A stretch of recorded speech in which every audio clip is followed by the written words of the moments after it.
अस्सलाम वालेकुम, सत श्री अकाल। और देवों के देव महादेव एपिसोड है जी 221 और पार्ट 1 है। लाइक शेयर सब्सक्राइब करते हैं। स्ट्रेट चलते हैं वीडियो की तरफ। मेरा नाम है मलिक सक्सेना बालू, मेरे साथ हैं Rana Mohammad Ali, Mohammad Sameer Khokhar. So guys let's start.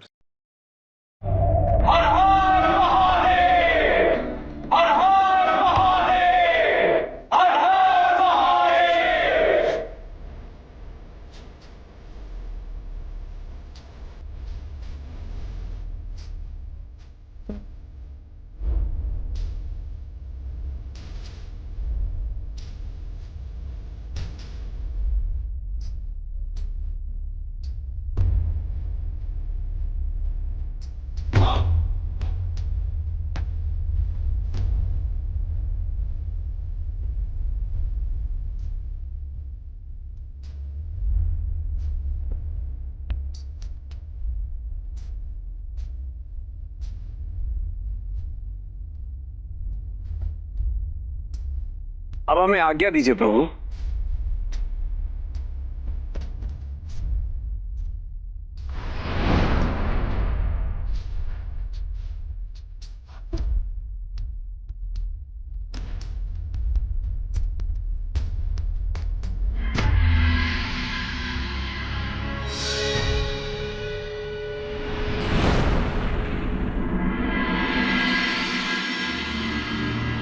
Parvati, एक गृहस्थ दायित्व में सबसे श्रेष्ठ स्थान वंश को आगे बढ़ाने का होता है।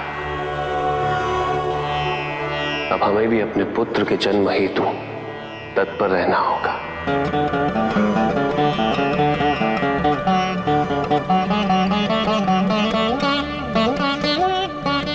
वही पुत्र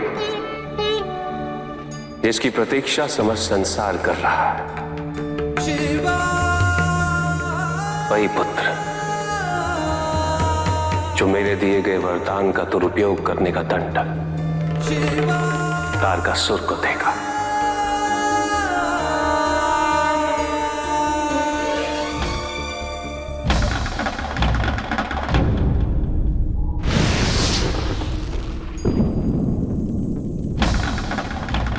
मेरी इस दुर्दशा के लिए तुम भी कलंकित हो पार्वती। तुमने मुझे मां बनने के सुख से वंचित किया है। इस अभाग्य को तुम्हें भी भोगना पड़ेगा।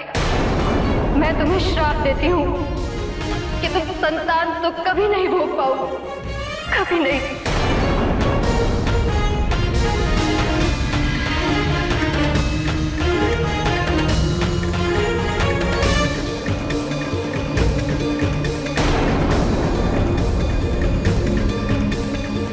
पार्वती,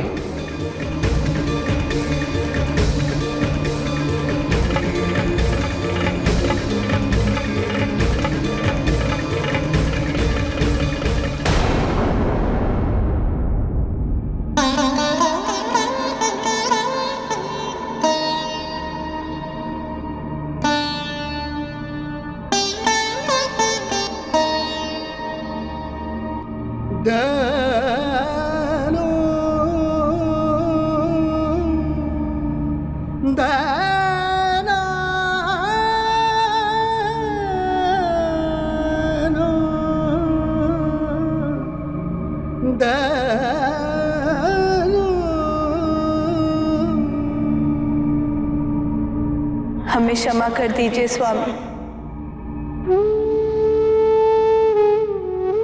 हमने आपको रति के श्राप से अभी तक अवगत नहीं करवाया,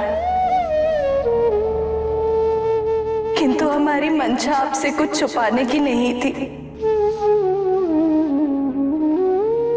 सत्य तो ये है कि रति के श्राप के अनुसार हम अपनी कोख में संतान कभी नहीं धारण कर पाएंगे। हम आपकी इच्छा पूर्ण नहीं कर सकते स्वामी। हम आपको निराश नहीं करना चाहते, किंतु हमारी इस विवशता का कोई उपाय भी तो नहीं है।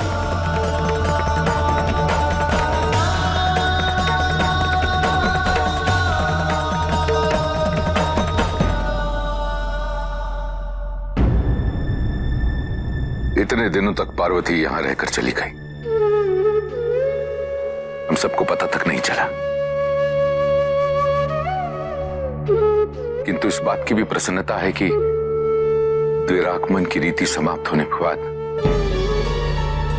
उसके विवाह से संबंधित सारी रीतियां भी संपन्न हो गई।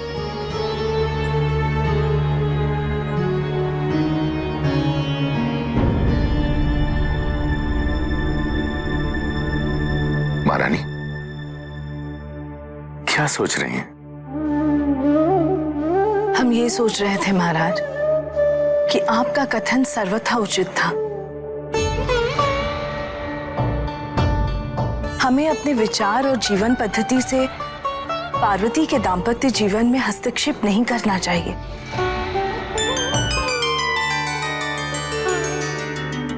कितना सहज और मधुर संबंध है दोनों का। एक दूसरे से प्रतिपूरक होते हुए कितनी कितनी संपूर्ण है हमारी पार्वती।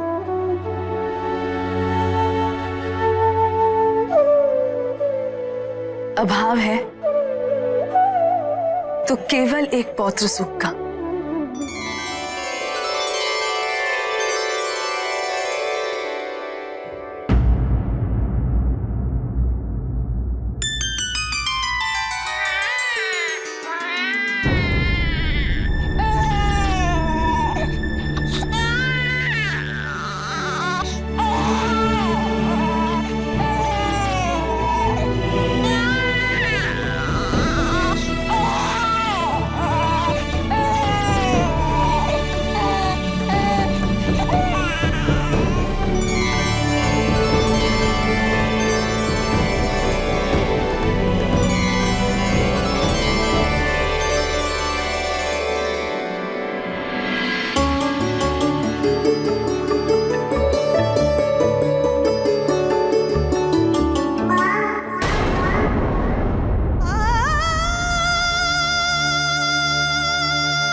ये ममत्व और मातृत्व की भावनाएं हमें उद्वेलित क्यों कर रही हैं? जब ये सत्य है कि हम कभी संतान को जन्म नहीं दे सकते, तो फिर ऐसे स्वप्न का क्या अर्थ है?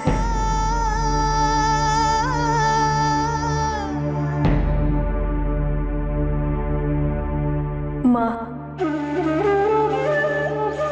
कितना मधुर स्वर था।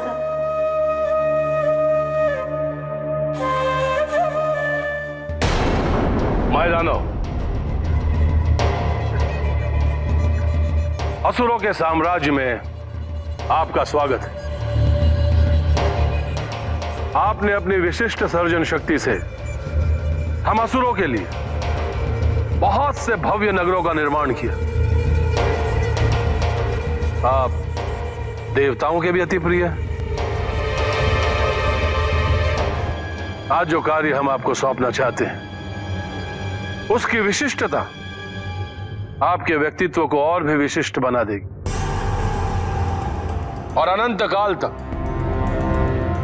हम असुरों और राक्षस वंश में आप पूजनीय होंगे। आपके निमंत्रण हेतु मैं आपका आभारी हूं असुरराज तारकासुर।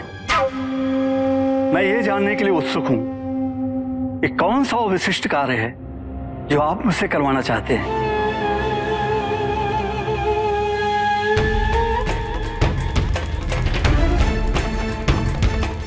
ये सौर मंडल देख रहे हो मैदानों? इस सौर मंडल में ऐसा कोई नक्षत्र, ऐसा कोई ग्रह, ऐसा कोई उपग्रह है जिस पर हम असुरों का आधिपत्य हो, जो असुर शक्ति के प्रतीक हो, असुर शक्ति को प्रदर्शित करता हो।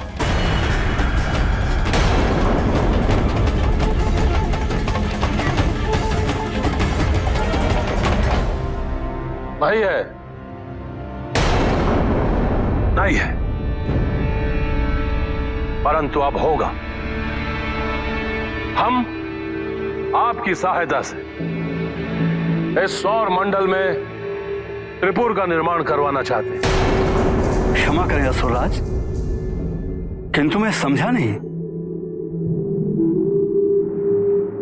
देखिए मैदानों, हम चाहते हैं कि आप इस सौर मंडल में नवीन ग्रहों का निर्माण करें जो आगे चल के त्रिपुर के नाम से प्रख्यात हो। फिर उस त्रिपुर को आप इस सौर मंडल में इस प्रकार स्थापित करें कि अन्य ग्रह अपने अपने स्थान से हटकर हमारे इस नवीन ग्रह को स्थान प्रदान करें।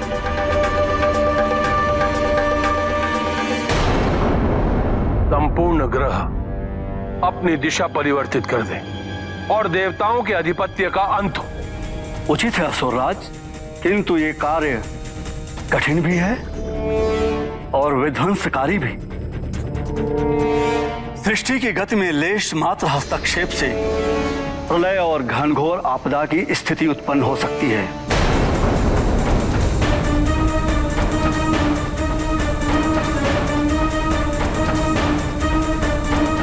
यदि इस प्रलय और आपदा से देवताओं का अंत होता है तो मैं मात्र सृष्टि की गति ही नहीं,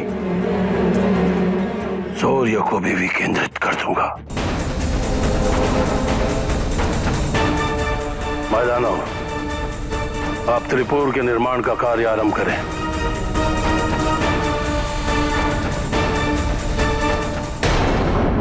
जी, माता पार्वती जी जो हैं कैलाश पर्वत पर लौट चुकी हैं और कैलाश पर्वत पर लौटने के बाद शिव जी के साथ बैठे हुए हैं और बड़े खुश हैं दोनों। और खुश होने के बाद जो शिव जी इस बात का जिक्र कर रहे हैं कि हमारी जो संतान होगी आने वाले टाइम में उसके हाथों जो तारकासुर है उसका विनाश होगा और अधर्म जो है वो खत्म होगा। अब यहाँ पे माता पार्वती ने जब ये बात सुनी है वो खुश तो हुई है, लेकिन जब उनको वो ख्याल आया कि जो कामदेव थे उनकी जो पत्नी थी रति देवी, उनकी तरफ से उनको श्राप मिला हुआ था। जब कामदेव जो थे उनकी तीसरी आंख शिव जी के खुलने से उनकी विनाश हुआ था, तो वो काफी ज्यादा दुखित थी उस वक्त। तो उन्होंने उस वक्त पार्वती जी को ये श्राप दिया था कि आप जो है कभी भी माँ होने का जो सुख है वो नहीं पा सकेंगी, आपके यहाँ जो संतान होगी आप उसको जन्म नहीं दे सकेंगी। अब यहाँ पे माता पार्वती जी उस चीज को लेकर काफी ज्यादा चिंतित हैं कि जो संतान होगी वो होगी कैसे, उस शराब से कैसे इनको निजात मिलेगी। इसी सोच में गुमसुम होकर उन्होंने शिव जी से तो कुछ नहीं कहा ताकि उनको दुख ना पहुंचे। तो वो शिवलिंग के सामने जाके तो अपनी जितनी भी उनके दिल की एक कह लें कि बातें थी वो सारी उन्होंने की हैं और वो बता रही हैं कि मैं आपको इसलिए नहीं ये खुल के बता सकती कि आपको पीड़ा ना हो, लेकिन देवी रति जो है उनका जो श्राप मिला हुआ है उससे मैं माता नहीं बन पाऊंगी और मैं एक कह लें कि जो पत्नी हर पति को सुख देती है संतान वाला, और शायद वो सुख मैं आपको ना दे सकूं, वो इस पीड़ा में है। उसके बाद माता पार्वती जी सोई हुई थी, उनको एक सपना आया। सपने में उन्होंने देखा कि एक बच्चा उनके यहाँ जन्म लिया है और उस बच्चे को उन्होंने उठाया और जब उनकी आंख खुली तो उन्होंने देखा कि वहां पे संतान नहीं थी। अब ये पीड़ा भी उनको है कि ये तो एक सपना था। वहां पे महारानी मैनावती जी और उनके जो पति हैं हिम नरेश, वो दोनों आपस में वार्तालाप कर रहे हैं इस बात को लेकर कि हम तो वैसे ही फिक्रमंद हो रहे थे कि जो पार्वती जी हैं वो काफी ज्यादा पीड़ा में है, कैलाश पर्वत पर उनकी जो जिंदगी है वो उस तरह से सुखी नहीं है जैसे एक नारी की होनी चाहिए। लेकिन अब उनके जो वहम थे वो सारे के सारे शिव जी ने दूर कर दिए हैं। अब उनको संतोष मिल गया, सुकून मिल गया, इसलिए वो अब उनको उस तरह से फिक्र नहीं रही जैसे पहले थी। बिल्कुल जी। और जब कैलाश में गए हैं तो उनका स्वागत किया गया है और माता लक्ष्मी के द्वारा जो है उनका स्वागत किया गया, उनकी आरती उतारी गई और उसके बाद जो है वो उन्होंने कहा कि पुत्र होगा और पुत्र जो है वो तारकासुर का अंत करेगा, जो कि एक तारकासुर ने जो है वो वरदान लेके उसका जो है प्रयोग किया, उसका जो है वो दुरुपयोग किया, तो उसको जो है वो फिर वही जो अपना वरदान होगा वो पूरा होगा कि उसके हाथों जो है तारकासुर की मृत्यु होगी और संसार का जो है वो भला होगा। तो वो वक्त अब आ गया है। तो पार्वती जी जो है वो एक दफ़ा खुश हुई लेकिन परेशान होगी क्योंकि उनको रति जी का जो है वही जो है श्राप याद आ गया, वही जो पिछले पार्ट में मैं जिक्र कर रहा था कि वो श्राप भी मिला हुआ है तो उसका क्या बना। तो अभी वो भी क्लियर हो गया है कि श्राप जो है वो अभी भी है और वो चिंता जो है वो उसमें पड़ चुके हैं और वो जाके जो है उनसे रिक्वेस्ट भी कर रहे हैं, अब उनको बता भी रहे हैं अपना दुख दर्द शिवलिंग के सामने, क्योंकि सामने बताने की जो है वो उनमें हिम्मत नहीं थी मेरे ख्याल में, और फिर शिवलिंग के सामने जाकर बताया और वो शिव जी भी सुन रहे हैं। तो उसके अलावा जो है वो वाकई मैनावती की जो है वो सारी चिंता दूर हो चुकी है अब, और अभी जो है वो यहाँ पे वो त्रिपुरा जो है वो इसका निर्माण करवाना था। तो एक नया ग्रह है मेरे ख्याल में, उसका जो है वो निर्माण करना है। तो उसके लिए जो है वो कारीगर जो है एक किस्म का उसको बुलाया गया है। तो वो देवताओं का भी जो है प्रिय है और ये जो है असुरों के लिए भी काम करेगा अब। तो नया ग्रह जो है वो स्थापित करेगा वहाँ पे त्रिपुरा के नाम से। तो वो कह रहा है कि वो होगा असुरों का, तो उसका निर्माण जो है करवाने के लिए वो तारकासुर उसको लेके आया है। अभी आगे देखते हैं जी कि क्या होता है, क्योंकि इसमें कोई गलत नहीं है। ये देवता भी बोल चुके हैं कि ये धर्म नहीं है। तो बहरहाल साथ उनके बेटे भी साथ ही थे, वो क्या रिएक्ट करते हैं वो भी पता चलेगा अब। बिल्कुल जी, और सिचुएशन वैसी ही है और लेट्स सी देखते हैं कि श्राप जो है वो पार्वती जी से उतरता है, क्योंकि कहीं मेरे हाल में सीन देखा था कि मे भी उन्होंने जब उनको दोबारा ज़िंदगी दी थी शिव जी ने, और उनके पति जो थे कामदेव मेरे ख्याल में, तो वहाँ पे मेरे ख्याल में कोई ऐसी बात हुई थी इस चीज़ को लेकर मे भी। और मुझे लगता है, मुझे जहाँ तक याद है, और हो सकता है कोई ऐसा रास्ता जो है वो निकल आए उस वे से।